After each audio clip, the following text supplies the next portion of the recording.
আমার বিশ্বাস এই সিনেমাটা বেঁচে থাকবে। আজ থেকে 50 বছর 100 বছর পরও কোনো দর্শক এই সিনেমাটা দেখে ঠিক এরকম একটা ঘোরের মধ্যেই পড়বে, যে ঘোরে আজকে আমি পড়েছি। নূর এবং তুষি দুজনেই আমাদের এই সময়কার, এই প্রজন্মের ভীষণ ভালো অভিনেতা অভিনেত্রী, সেটা আমরা সকলেই জানি। তার নাম কি?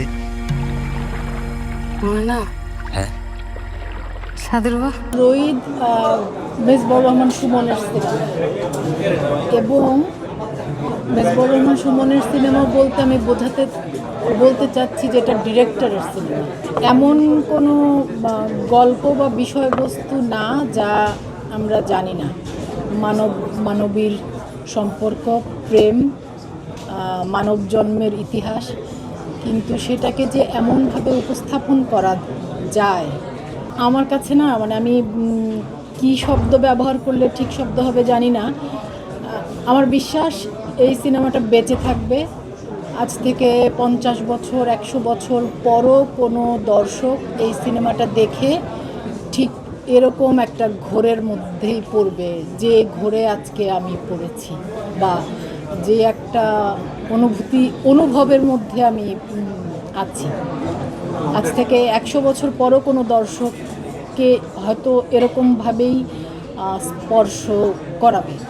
নূর এবং তুষি দুজনেই আমাদের এই সময়কার, এই প্রজন্মের ভীষণ ভালো অভিনেতা অভিনেত্রী, সেটা আমরা সকলেই জানি। কিন্তু আমার কাছে মনে হয়েছে যে এই সিনেমাটাতে সাধুর বউ কেউ অভিনয় করেনি। ওই দুজন মানুষ হয়ে উঠেছে, এবং সেখানেও আমি বলবো যে সেই কৃতিত্বটাও পরিচালকের। মানে রোদ পুরোটাই মেজবর রহমান সুমনের সৃষ্টি, একটা অনবদ্য সৃষ্টি বলে আমি মনে করি, এবং এই সৃষ্টি বহুকাল বেঁচে থাকবে। আমি একটু আগে বলছিলাম নূরকে, আমার ধারণা এমন অসাধারণ একটা কাজের অংশ যে ওরা হতে পেরেছে, সেটা ওদের জন্য আশীর্বাদ। এই সময়কার অভিনেতা অভিনেত্রী হিসেবে আশীর্বাদ। ওদের এই কাজটা ওদেরকে বাঁচিয়ে রাখবে।